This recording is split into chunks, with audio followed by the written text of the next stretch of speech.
It requires a double computer. One is a standard floppy, because they use these equipments normally for EEG measurement or shock therapy if they need to use shock therapy in the psychiatric wards. But with the induction of a special second floppy, which goes into a portion which is normally locked, this is the so-called orgiastic floppy, which induces which induces that state in the person who is wired up to this equipment, which now is not with big pads, but with very tiny little probes, which are 50 millimeters square. And in the certain appropriate points of the body, they are attached. I won't go into all of them, but all over the body in very critical nerve ganglia points. That person is pushed and thrown, if you will, into the orgastic state, and then by computer, they can change that person's mind, memory, programming, whatever. And when they're done, shut it off and install a final command that they don't remember anything that's happened. And then, of course, the person is released. No drugs, no messy techniques of the earlier Reichian form. And they can be done to a patient, whether it's a regular patient or an in-out patient, at any institution in the U.S. that has its equipment.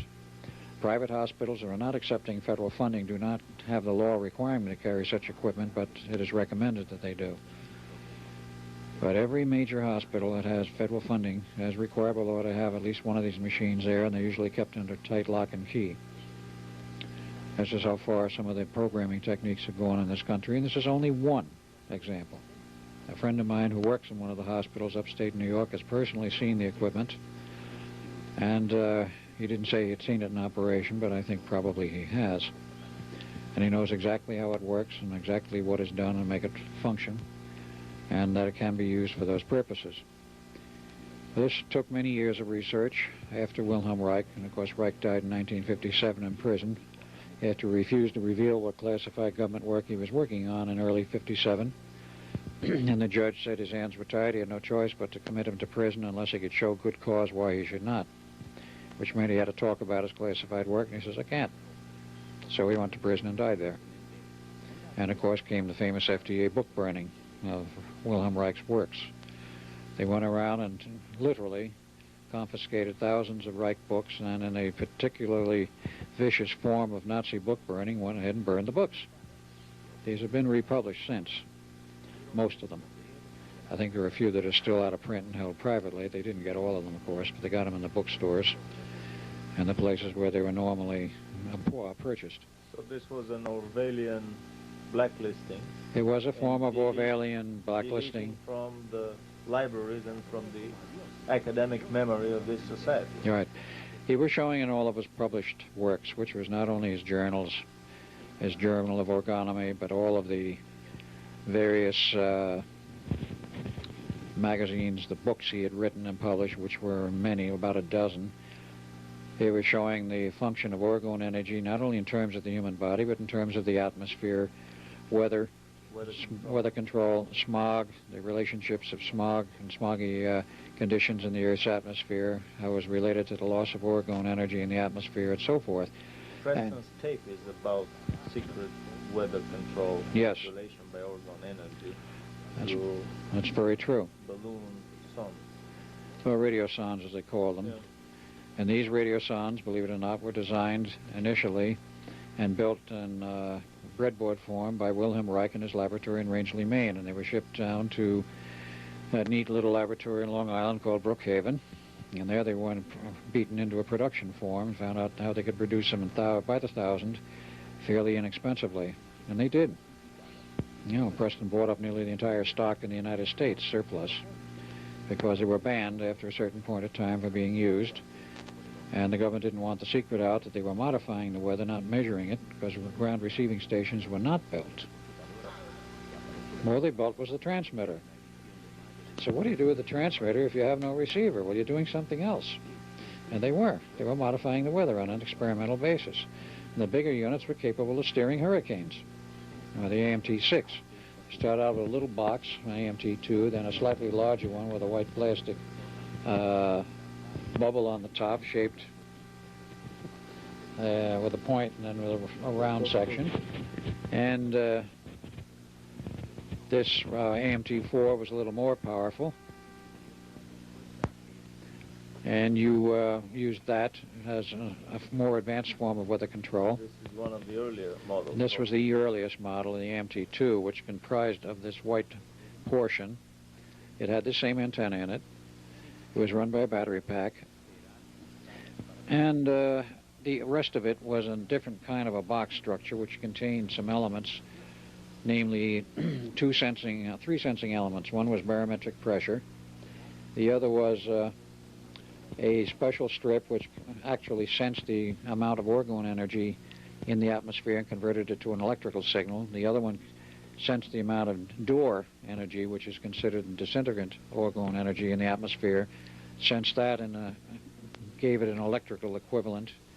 And this went through a special modulator chopper system, and it was fed out in the transmitter, that small unit being one of the first ones, rather low power, which would then modify the weather experimentally in a limited area. They went from smaller to bigger boxes, and finally to the big AMT-6, which in its final form, which you can hardly find anymore, was in a cylindrical tube. It stood about this high off the floor, about that diameter, and had a huge antenna that stuck out at the bottom about that long. And the antenna was deployed after it was in flight, so to speak. The large ones were taken up in a plane and dropped off a parachute. The smaller units went up in a balloon. So basically this is a manipulation of the micro and of the macro, from the mind to the weather. Yes. But to summarize here, so basically the Germans developed mind control through chemotherapy and hypnosis. Correct. And they used very heavily scopolamine and other chemicals, but scopolamine was their principal weapon for hypnosis and mind bending, if you will.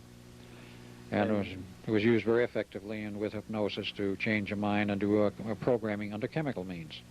And later on, because not only the German rocket scientists got shared by the Allied powers after the Second World War, but so were all other secret scientists, so were their SS specialists, the Gestapo tutors, the propaganda ministry specialists that were shared by the Allied powers.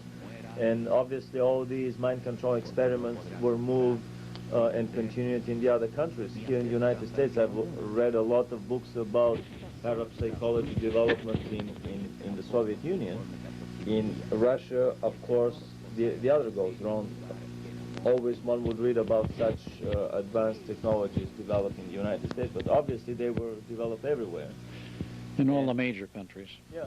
And so here, on top of the chemotherapy and hypnosis, obviously in the United States were developed the other two methods, namely with implanted microchips and with some microwave radiation.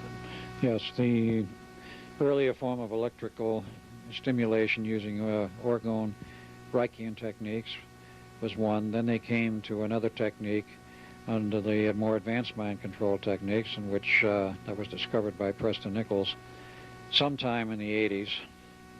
He found out about the other technique they were using, which was used and implemented at Montauk, the Phoenix Project.